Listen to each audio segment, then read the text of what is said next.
Mbote nabino nyonso bozali kolanda émission na biso ya mokola lelo HD face espace oyo et la rabino basango ya kitoko na ndenge moko ya kitoko bino moko boyebi na villa Matadi partout et si bo confirma émission oyo ya double face veut dire yangonde et pesa rabino basango ya kitoko et pesa rabino elengi partout bolanda rabiso lelo veut dire et kozala présenter na Emmanuel Esadi oyo boyebi malamu oyo pesa ka elengi oyo benga maka na villa Matadi partout veut dire oyo ayebani oyo pesa ka idéologie partout boyebi malamu. Lelo tokozala ensemble na monsieur Laba Gelor o yazali secrétaire exécutif urbain ya PPRD yende toko décortiquer toko solola o Italie nyonso Italie PPRD ya ville Matadi pour partie nationale P ya province Mobimba ya Congo central et lelo veut dire mon réalisateur du jour HD azo balancer malamoko toyamba ya biso invité ya mokola lelo. C'est parti.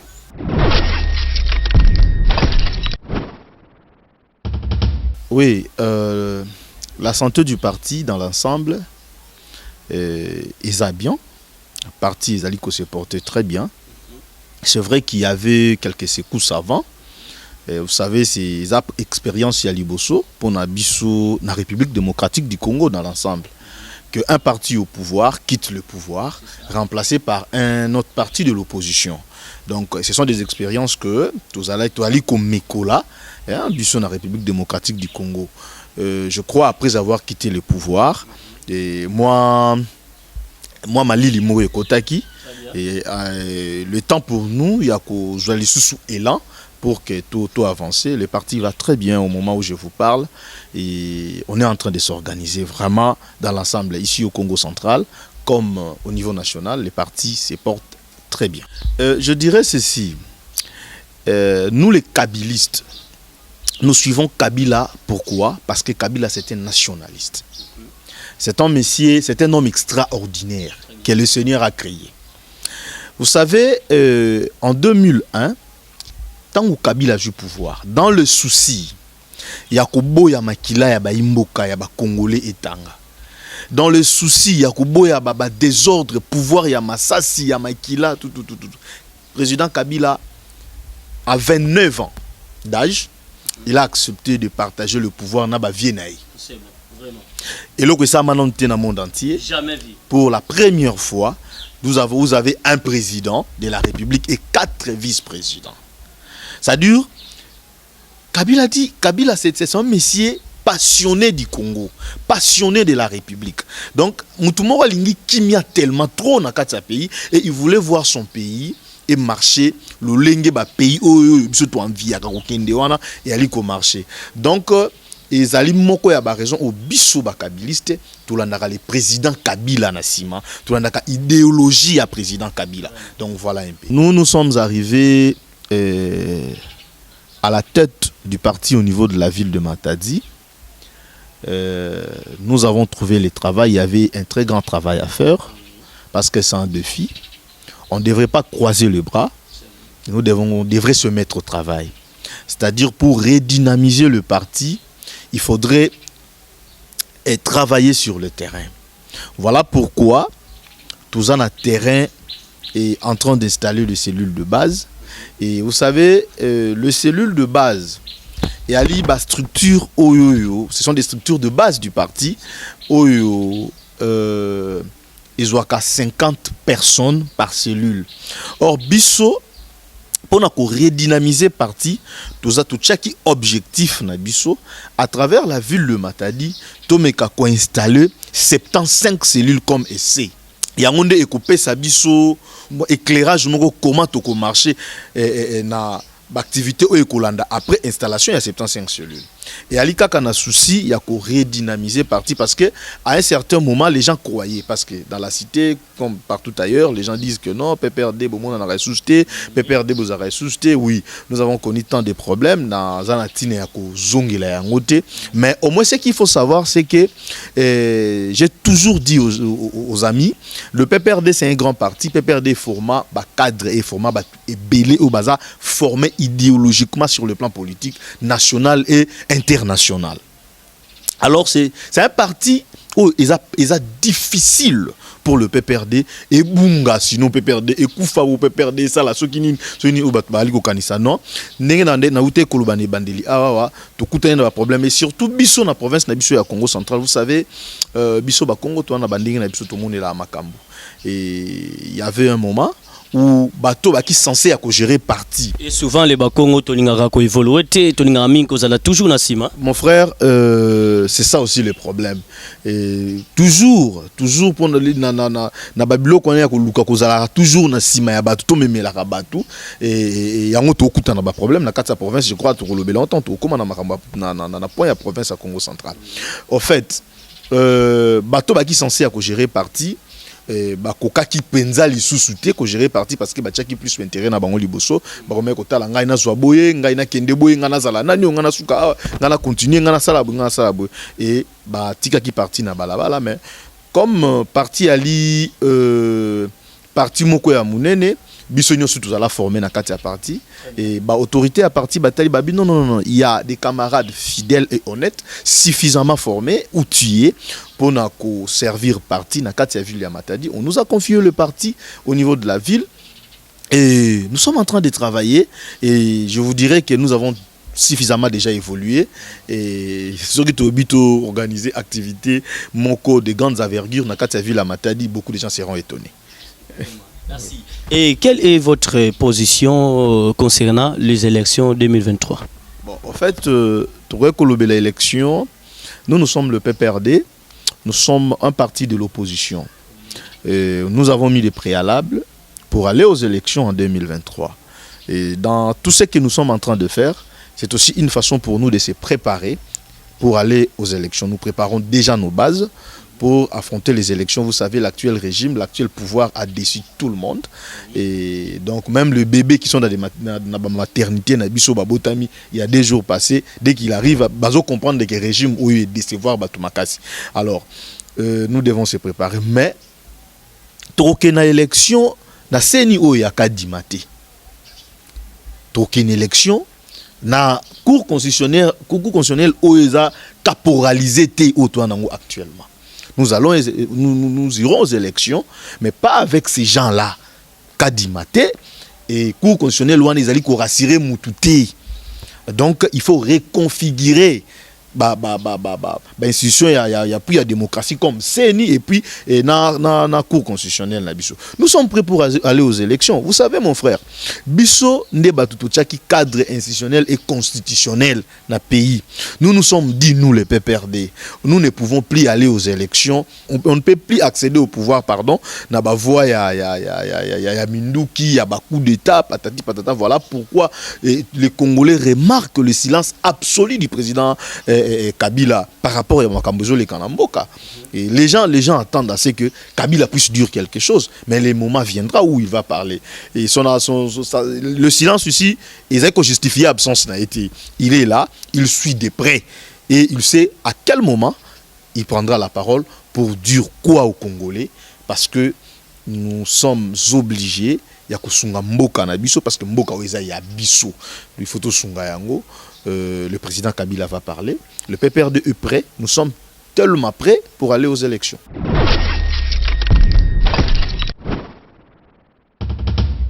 Façon que Vanda Touba, Betouke manqué ve kutubi la province à Beto. Ça fait un bon moment. Beto PPRD tout Vanda ve na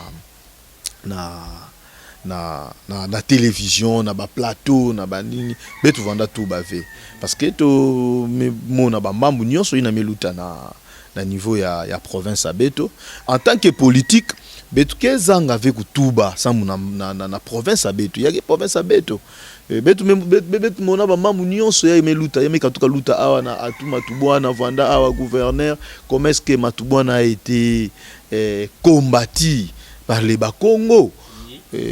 Donc jusqu'à ce que betumemona surtout province mekatuka na bakindo mutindo bon bubu yai mumuke tuba bakindu ina ya vanda ve sam intérêt à province ya vanda sam quelques individus se retrouvent comme d'habitude batu yai toke bokila les bambuta bambuta et il y a une autre structure, comment, les coquistes des Bakongo, de Kinshasa, toutes ces histoires-là. Et il y a des jeunes gens, nos amis, qui se font passer pour des leaders aussi. Tout ça, et ce sont des gens... Les chefs coutumiers. Même les chefs coutumiers nous ont tous décis. Les chefs coutumiers nous ont tous décis parce que la province ne marche pas toujours. La province ne décolle pas. Et il faut que vous ayez ni Mambu. Qu'est-ce qui se passe?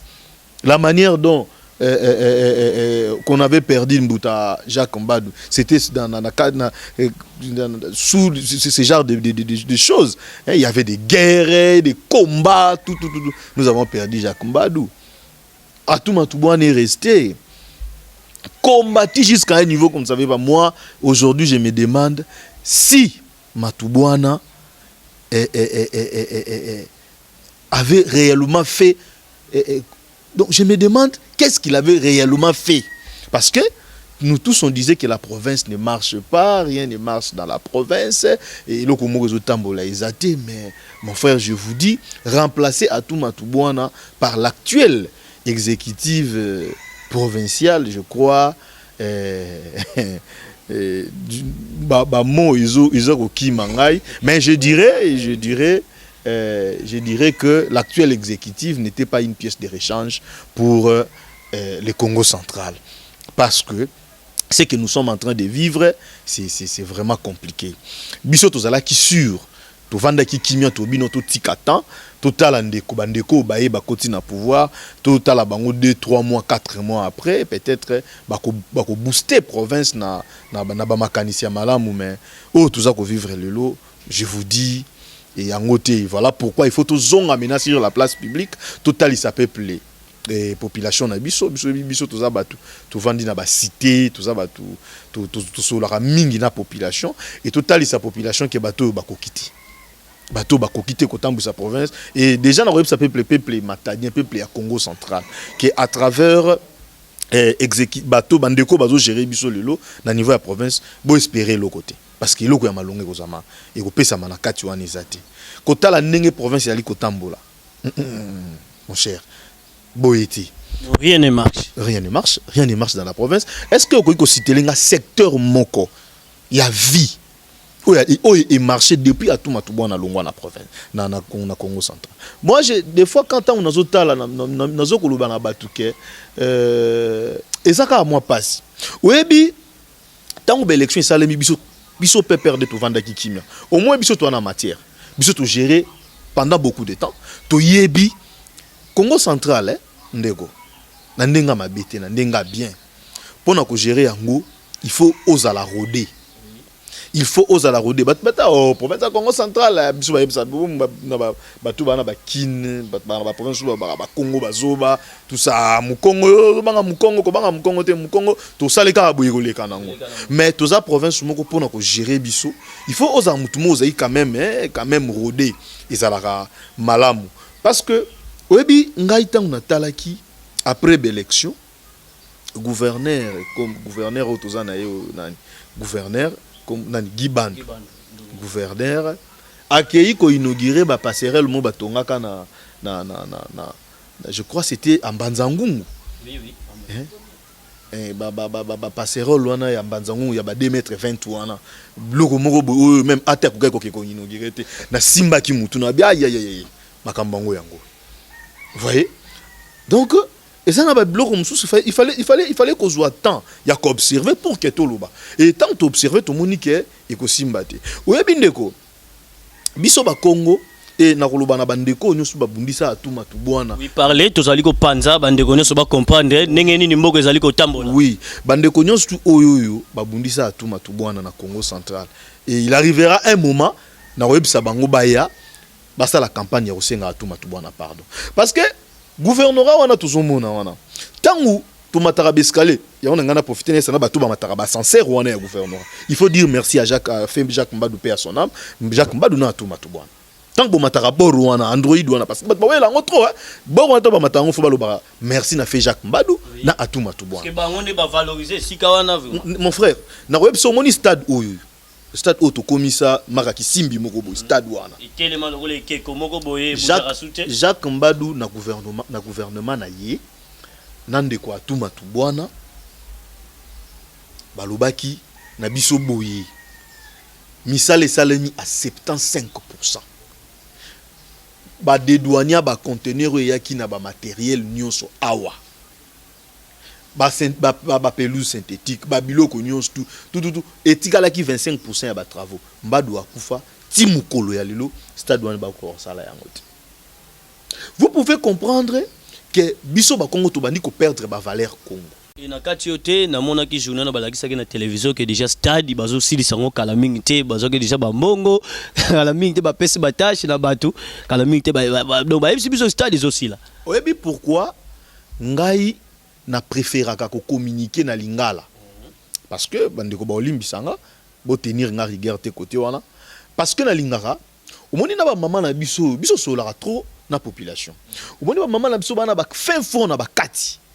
Na ba duku kuna na ba kati nyons tout na ba ndimba tuani na se kuna place to utaki dernièrement ko installer cellule ba meka ko comprendre makambo ezoleka na mboka. Est-ce que bolanda ki français ya gouverneur makambo lobaki après mais jusque là nous va fixer opinion te non va fixer population te stade wana ba ko démarrer yango quand et ko soit combien de temps et ko si la quand ba ko remettre population stade wana quand c'est-à-dire ba maloba ezaki trop ya ba politique hein français wana yaki trop na politique ndeko et biso tozozela et banda ceux qui ba bandi ba biso que non le loto bandi stade bou to komi ko compter totalina délai ou bakotiela biso babi stade ko sala autant de mois parce que Jacques Mbadu a son temps alobaka na biso dans 6 mois Stade ezotoma. Dans 6 mois pardon stade ezako sila.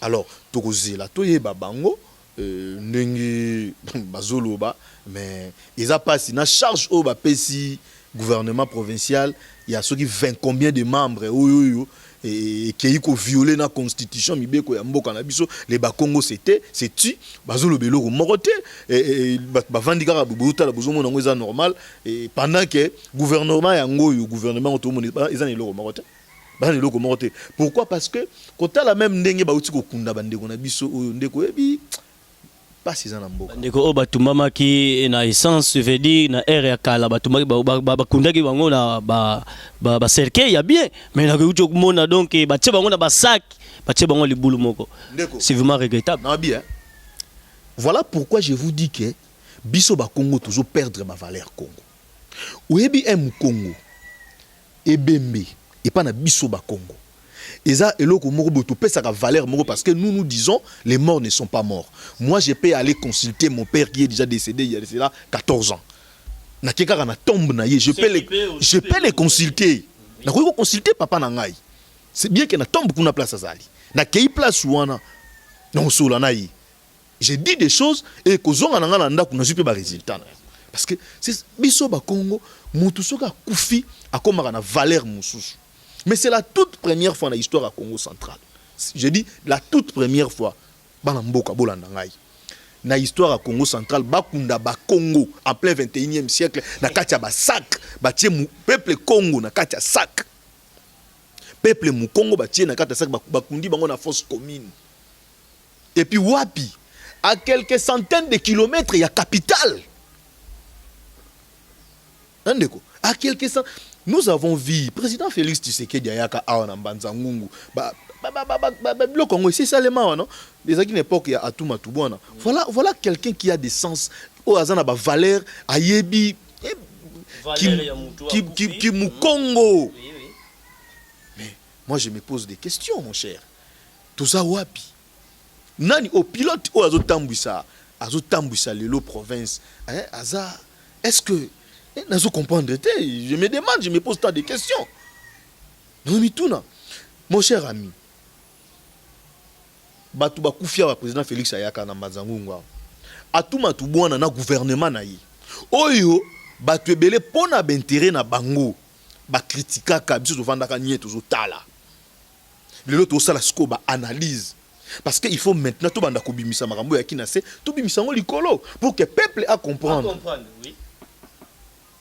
Mon cher, je vous dis, Atuma Tubwana a enterré ces gens-là dignement. aujourd'hui malgré bazika kana na essence na besandi wana chaque famille ko kende kota la tombe ya ndeko na bango aussi drapeau likolo ya cercueil. Oui. T'as la valeur, tu vois un Mukongo, ouais, il y a une valeur. Il y a Moutou, il y a une valeur, il y a Ebembe. Mais oh, tout le monde dit, ah ouais, na zoé baté, fini bola, na Équateur, kuna na Masisi, tous les qui na Congo central, maintenant la Kamwe. Donc ce que tu as la tombe, il y a bande qu'on a bien, mais quoi, il y a quel éveil donc, il y a quel éveil, il y a ça là passe dans Tima, il y a que la bapang, il y a beto mais qu'on fait, ça tout là na basaki, tout là na diboulou, mosi, donc le rôle là batsumi, il y a na kuzika, donc c'est pas propre alors. Mon cher, je vous dis que biso pépère de temps ya koloba ikoki. Ils vont nous raconter. Bon, kuta biso nanzela et nous allons dire la vérité. Na peuple et surtout au qu'il y a une élection. Il faut faire beaucoup d'attention. Quand tu as peuple Congo, tu commettre des erreurs, tu commettre de lire n'importe qui. Dans sa province. Tu voter sous tu voter là. Nous avons vu, moi j'ai vu un député que j'aime bien, un député provincial, actuellement membre du gouvernement, et qu'on s'est réservé qu'au cité Kombo Naé. Azaki tellement chaud. Il est aujourd'hui membre du gouvernement. En 2023, honorable, excellence, aujourd'hui vous êtes ministre. Tous Oya expliqué biso gouvernement Oyabino. Gouvernement Oyabino, lelo au Bosala et Salinini parce que depuis vani na place où on a ba visite pour ba Keibu, ba Zongibu, ba Salibu, ba Balukibu. Et là comment que zo marché ezati. J'attends parler de la cohésion provinciale. Batebele bazo bosanake. La cohésion provinciale c'est une valeur culturelle. Et à l'ité qu'on soit batu boché 10 commissaires. Il y a certains commissaires selon ba source il y a information de batozo kake bazape na ba bureauté. Bazan ba bureauté. Qu'on soit 10 commissaires au violer constitution mibeko ya mboka, vous appelez ça cohésion provinciale. Ballon kuna, oh non, cohésion provinciale. Apparemment, les gens ne comprennent pas la cohésion. La cohésion provinciale, et elle va tourner. La cohésion provinciale, et elle va bloquer. C'est une valeur culturelle. Il y a un peuple, mon il s'appelle peuple, n'a pas valeur na bango. Or, biso, ba vitesse au Kenan, qui me congo ezobunga. Wana ibisi binonde, qui me congo to comme bunga. Mutu moko balanda luka musala atie makelele bubu na télévision bubu bozi opesi musala cohésion provinciale. Oh. Tala mon cher na bisu OK. Côté to utina côté to zo kende. En tout cas province ils ont avancé. Au contraire, le ko la ba surcharger. To zo lo bango bien, ndenge ba surcharger gouvernement oyoyo. L'état a commis une charge et belé. Ko lukela ba commissaire wana ba bureau. Et sécurité ici la teme ba opesa ba commissaire wana ba policier ba kengela bango ba tambola kana bango ba kendaka na bango na banda kuna bango c'est pendant que na ba cité koto chaque jour ba kata kabadi ba ko nyo comme chaque jour donc dia mosquée na kusalama avec. Je ne sais pas. Voilà pourquoi je vous dis le temps est venu pour que biso toloba politique il y a gouvernement provincial ou par rapport il y a sécurité il y a batu ezanini bakuluna bazalaki abaute kotika bango selon la population bazwa qui va bénéficier na grâce ya gouverneur babimi wa gouverneur ba pesa ki bango na ba 30 000 francs likolo après ka ko bima sombi machette ayi na cité abandi okata batu. Donc parlons maintenant de ce que mbongo wana ba pesa ki bango po bazo force ya resoma pe ba instrument ba ko papara subat. Mais pour na resoma ba outillage am salade. Mais c'est ce qu'il disait ici. Yango banda ko loba ah. Moi, je félicite encore l'actuel maire de la ville. Parce que Aminaka opération Mogo Bouye, biso c'est vrai, bon vendu bota la population, tout le monde a parce que tout en a cité. Il y a pas longtemps, auto ça l'opération Moko Bakangi Bakuluna na scène télé kuna, c'est ka cachette Bakuluna ali. Mais to habité, to la biso Moko. Même batu ba oganga na butu. Ba biso Moko to komi ko se sécuriser biso Moko. Gouvernement Oyo est en place. Gouvernement Oyo. Exécutif provincial Oyo. Politique na bango ezali nini. On a sécuriser population. Peuple toi sécuriser te. Donc Mukolo, moi na ville à Matadi. Mukolo maire de la ville à Rosalate, l'actuel maire de la ville. Mukolo Rosalate, papa. na bisi OK to mano tambola na ba matela na mutu bisika pongi ko zila yo au préféré là il en a okuna parce que zone na biso à Belvedere quand tu le fais 21h et comme il passe pour kotango mal à l'aise au commis au kotango ti ba ça eloko moko ti et c'est na mona rappel gouverneur aza mingi na Kinshasa mingi na Kinshasa jusque là eloko moko esale mati. Alors voilà pourquoi nous sommes obligés de parler. Il y a yebi sa population, il y a tali sa peuple, wapi tori ko tia confiance. En matière de sécurité, tu vas en article 15. Vous pouvez comprendre site ya munene le quoi site Belvedere. Batu bavandi ba omela masanga total la match. Ba kuluna ba yeba koti. Ba botoli batu biloko. Ba zui télévision to bane côté la match ya site Belvedere. Et la police baza pembeni. Mon frère. Ba keina yango. Et puis et là comme salamité communication mon côté parce que où est insécurité. En tout cas, permettez-moi de vous dire, quand nous voyons tout cela, nous disons qu'il y a l'absence de l'autorité de l'État. Oui. Il y a l'absence de l'autorité de l'État. Parce que, tant que vous avez bossa et l'autre, bossa et l'autre, batu baso ganga na ba radio na ba télévision, bossa et l'autre, ba kou na bobi misaki na prison, ba bani ko terroriser koto, bossa et l'autre mon côté, ba ye ko buka lisusu. Imaginez, vous imaginez. Vous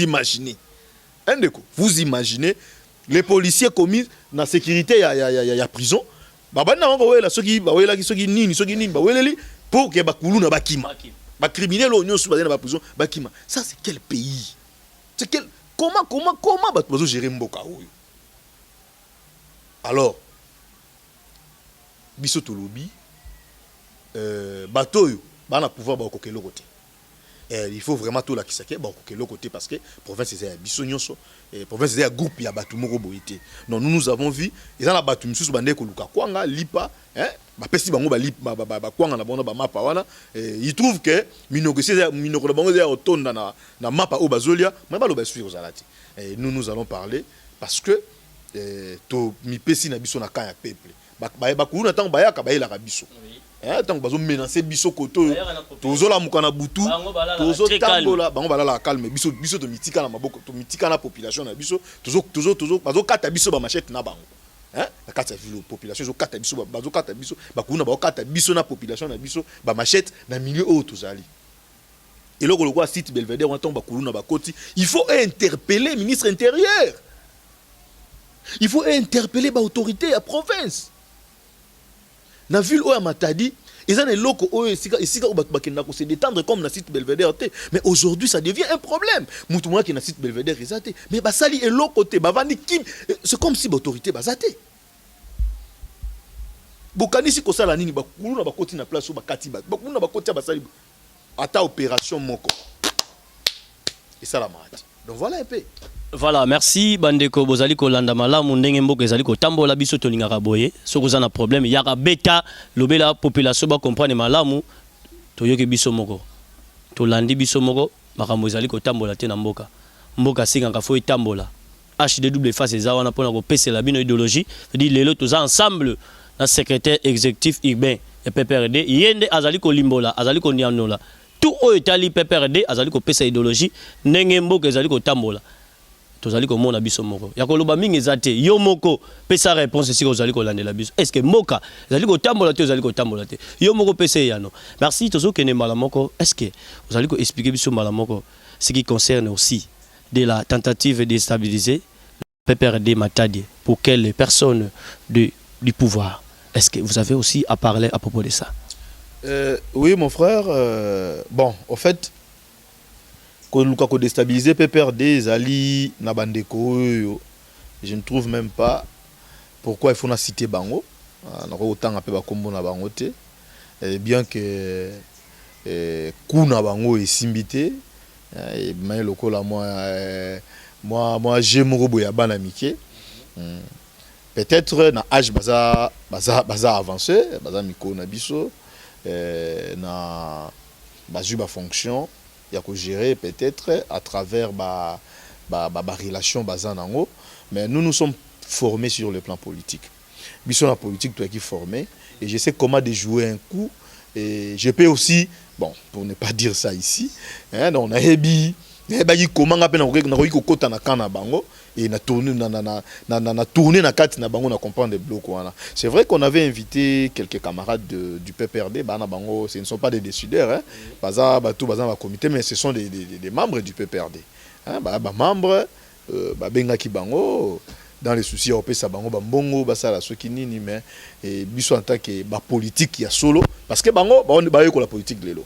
Et la vision ya aigle to comment qui de la place bango bazalaki si vous comprenez bango déjà mon cher mais je vous dis que biso to yebaki déjà tant ba ça biloko wana ba tindi mutu moko boye kende sala boye kende moko sala boye biso ju mutu moto bimise neti kilao yo kende sko kuna mi bwaka na elle na ba donc voilà donc na ko lo bango nyo sauter et je connais na yebi ba biloko wana nyo ndenge izo salema et bandeko oyo bakendaki kuluka de ceux qui 20 000 francs ils ont 20 000 francs et bakabole on sous 10 000 bah pesa bango ça ne sert à rien le PPRD c'est un grand parti biso za la former pour na ko gérer parti bandeko oyo bobengaki wana bon baza bango batuluka batunyo tout beaucoup pe ko zona balabala batuluka ko zona balabala qu'est-ce qu'il représente na kati ya PPRD baza parmi ba décideurs et ce genre de personnes ba ko kapeti moni biso ndeko biso to na ba valeur mususu o biso to incarnant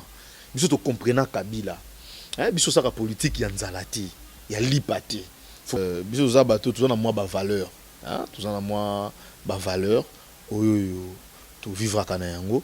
Moi j'ai toujours dit na ba camarades moni misala nyos tout ça là et ko tamba na kati ya ville ko installer ba cellule ko so na ba camarades ko so na ba bato belé na ça toujours bato il faut jamais dans la vie qu'on soit place ya nzambe au pesango mutu un être humain un individu c'est-à-dire au lingi c'est faux comme on dirait mutu sera beninga place ya zatenga non vivre non.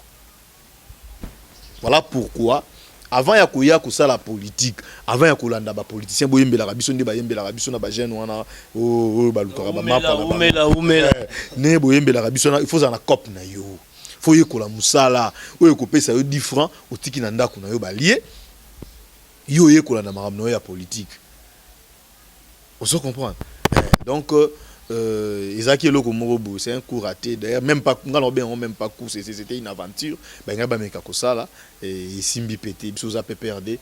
Mais Bisoza bien formé que Bango. Batouana, très bien que Batouana place tout, ça des ordres, on a baza formé politiquement pour les cabinets. Bango, Musika, Bisoza Musika qui est Bango.